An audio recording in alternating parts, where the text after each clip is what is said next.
नमस्कार, आजाद संवाद मीडिया में आपका स्वागत है। हम लोगों की आवाज रमेश पटेल। लोकसभा में विपक्ष के नेता राहुल गांधी ने आरोप लगाया, भारतीय जनता पार्टी और आरएसएस देश की संपत्तियां कुछ पूंजीपतियों को बेचना चाहती हैं।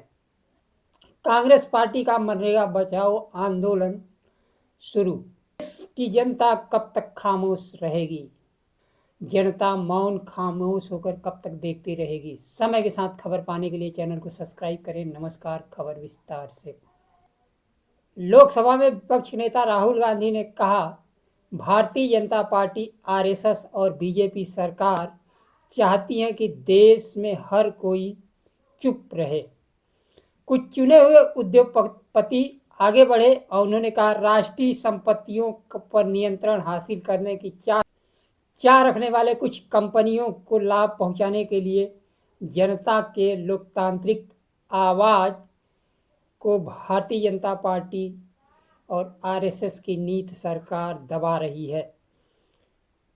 पूरे यकीन से कह सकता हूं, देश की जनता को कोई चुप नहीं करा सकता। कांग्रेस पार्टी के सांसद ने कहा, महान देश खामोशी से नहीं बनते। महान देश और महान लोग तब बनते हैं जब वे अपनी विचार और राय व्यक्त करते हैं और अपने विचारों और राय के लिए खड़े होते हैं। खामोशी के संस्कृति में लालच का विचार छिपा होता है। राहुल गांधी ने केरल पंचायत प्रतिनिधियों को संबोधित करते हुए भारतीय जनता पार्टी और आरएसएस पर हमला बोलते हुए कहा, यदि आप भारतीय जनता पार्टी और आरएसएस और कांग्रेस पार्टी का बीच का अंतर थोड़ा गहराई से देखें तो पाएंगे कांग्रेस पार्टी सत्ता के विकेंद्रीकरण के पक्ष में है, जबकि भारतीय जनता पार्टी आरएसएस सत्ता के केंद्रीकरण के पक्ष में है। वे देश की जनता को आज्ञा पालक चाहते हैं, ऐसी जनता जो अपनी शिक्षा, स्वास्थ्य, नौकरी के विषय में बात न कर सके, केवल उनके आदेशों का पालन करने वाली जनता वह चाहते हैं। जैसे कि आज तक भारतीय जनता पार्टी के अध्यक्ष पद पर कोई चुनाव नहीं हो पाया। भारतीय जनता पार्टी के अध्यक्ष पद पर नामित होते हैं, बाद में ढोल नगाड़ों के साथ उन्हें अध्यक्ष मान लिया जाता है। वे देश की जनता की आवाज को सुनना नहीं चाहते हैं, चाहे किसान हो, बेरोजगार हो, अग्निवीर हो, एमएसपी की बात हो,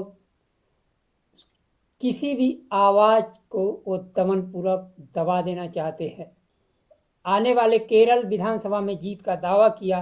देश में वर्तमान मोदी सरकार की सत्ता देश के संस्थान कुछ पूंजीपतियों को सौंप रही है। इस काम के लिए जनता का ध्यान भटकाने के लिए जाति, धर्म, नफरत, हिंसा के सहारा लेकर ध्यान भटकाया जा रहा है।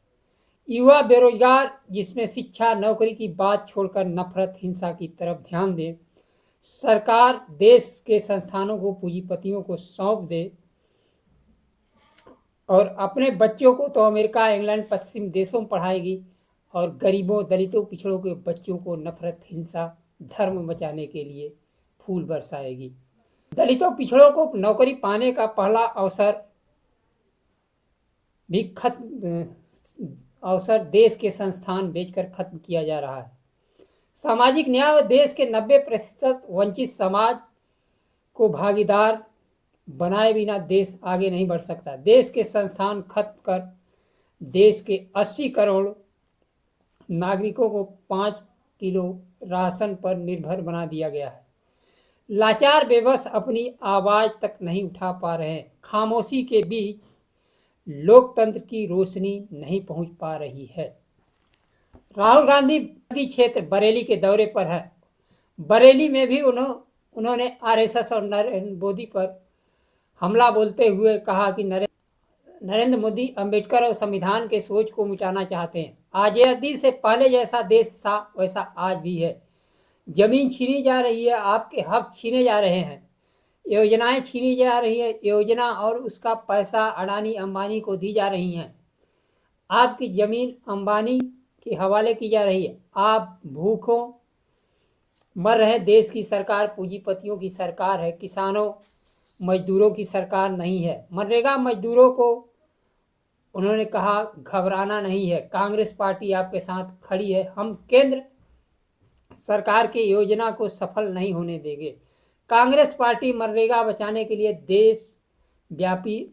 देशव्यापी आंदोलन चला रही है। मोदी सरकार ने मनरेगा का नाम बदलकर देश और महात्मा गांधी का अपमान किया है।